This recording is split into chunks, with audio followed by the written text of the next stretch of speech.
Ever wanted to move a person, pet, or object from one photo to another just like magic? Now you can do that easily with Samsung Gallery in One UI 8.0. To do so, open Gallery app and then choose a photo with a clear subject like a person, animal, or object. Tap and hold a subject until it's highlighted. Then tap copy. Now go to another photo. Long tap anywhere on the photo, then tap paste. If needed, you can adjust the subject.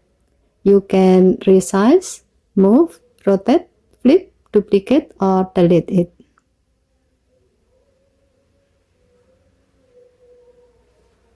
When you are happy with it, tap Save to finish.